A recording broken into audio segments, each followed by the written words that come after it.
You know, I have the utmost respect for our founding fathers, and I do believe they were divinely inspired.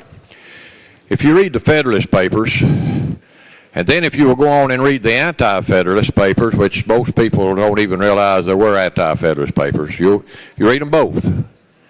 You will realize the biggest fear of our founding fathers was that this federal government that they were creating at the time would usurp the powers from the state.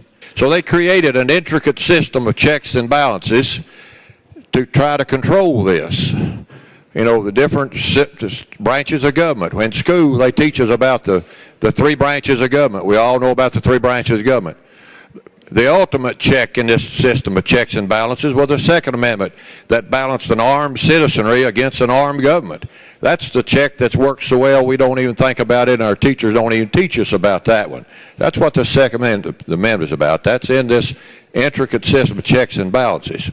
But the check that the states had on this runaway federal government was the Senate. The founding fathers wanted the state legislatures to not nominate but elect the U.S. senators, so that the U.S. senators would be ambassadors to Washington. They would go to the state house. The old-timers referred to the Senate as the state's house. The House of Representatives was a people's house. Two different houses representing two different angles. It was to control this government when they knew this government would get out of control, and it has. We all know that now. And this does not repeal the 17th Amendment. The voters of the state of Tennessee will still get to vote on their U.S. senators. We're not taking away the right to vote like Governor McWhorter took away the right to elect school superintendents. Governor Sundquist took away our right to elect Public Service Commission. And now this governor's working on taking away our right to elect our Supreme Court judges and our appellate judges. We're not doing any of that. We're simply changing the way that they're nominated. The people still vote. That's the key right there. That's what you need to remember.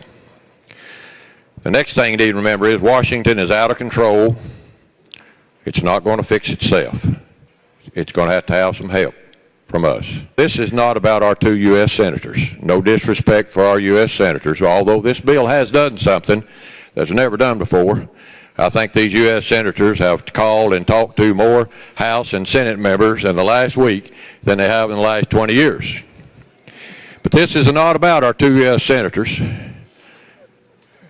This is not really about Tennessee. Tennessee does a pretty good job. This is about trying to save America, and I welcome any debate.